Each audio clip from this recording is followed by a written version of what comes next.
టీఎంసీలు వెనుక నుంచి వెనకల్నే రాత్రికి రాత్రే తరలించకపోవడానికి ఇవాళ ప్రాజెక్టులు పూర్తయినాయి. 2014 నుంచి 2023 డిసెంబర్ వరకు చంద్రశేఖరరావు గారు ముఖ్యమంత్రిగా సాగునీటి పారుదల శాఖ మంత్రిగా ఉన్నప్పుడు తెలంగాణ రాష్ట్రానికి అన్యాయం చేసింది అధ్యక్ష. రోజుకు 10 టీఎంసీల నీళ్ళని తరలించకపోయే ప్రాజెక్టులు వాళ్ళు పెడితే చంద్రశేఖరరావు నిమ్మకు నీరెత్తినట్లుంటే నారాయణపేట నియోజకవర్గంలో గవినోళ్ళ శ్రీనివాస్ అని ఒక సామాన్యమైన రైతుతోని green tribunal, national green tribunal చెన్నైలో కేసు వేయించి ఆ ప్రాజెక్టుల మీద స్టే తీసుకొచ్చి ఈ ప్రాజెక్టులో అనుమతులు లేకుండా, పర్యావరణ అనుమతులు లేకుండా ప్రాజెక్టులు నిర్మిస్తున్నారన్న ప్రాజెక్టుల మీద స్టే ఒక పాలమూరి అతి సామాన్యమైన రైతు కుటుంబం నుంచి ఒక రైతు స్టే తెచ్చిన తర్వాత మేము గగ్గోలు పెట్టి లొల్లి పెట్టి రాళ్లతో కొడతామని పాలమూరు జిల్లా రైతులు తిరగబడ్డ తర్వాత ఆ పిటిషన్లో రాష్ట్ర ప్రభుత్వం పోయి ఇంప్లీడ్ అయింది అధ్యక్ష.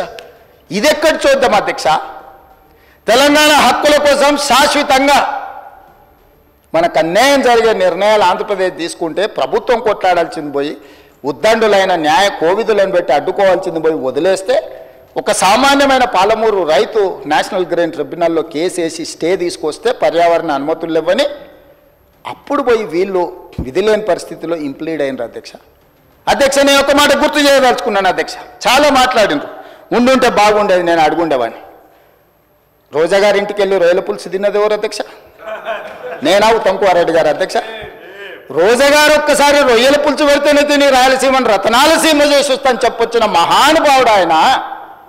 నిన్ను పుట్టినప్పటి నుంచి 71 సంవత్సరం వరకు పెంచి పోషించి నీకు బుక్కడి బువ్వ పెట్టి గుండెల్లో పెట్టి ఆదరించి భుజాల మీద మోసి తెలంగాణ రాష్ట్రానికి ముఖ్యమంత్రిని చేసి 2009లో కరీంనగర్ జిల్లా నుంచి వలస వచ్చి మహబూబ్నగర్కు బతకడానికి వచ్చి ఒక్క ఓటేయని మహాప్రభు అంటే నిన్ను ఎంపీగా గెలిపించి మా గుండెల్లో పెట్టుకొని చూసుకొని మేము పల్లకీలో మోసి పార్లమెంటుకు పంపిస్తే మా గుండెల మీద తంతవా? ఇది నీ నీతి, నీ జాతి. నువ్వు వచ్చి ఇక్కడ వచ్చి మమ్మల్ని తప్పు పడతావా? రొయ్యల పులుసు తిన్నందుకే అంత విశ్వాసం చూపిస్తావు. ఒక్కసారి రోజమ్మ పెట్టిన రొయ్యల పులుసుకి నిన్ను మోసినందుకు 2009లో నిన్ను పల్లకీలో మోసి పార్లమెంట్లో పంపించినందుకు మా పాలమూరు జిల్లాకి ఏం చేసినావు? పార్లమెంట్లో నోరు లేకపోయినా, పార్లమూరులో ఊరు లేకపోయినా నిన్ను పార్లమెంటు సభ్యుడిగా మేము ఎన్నుకొని నీకు రాజకీయ భిక్ష పెడితే మా పాలమూరు ఎండబెడతావు, మా కల్వకుర్తి ఎడారిగా మారుతుంది, మా భీమా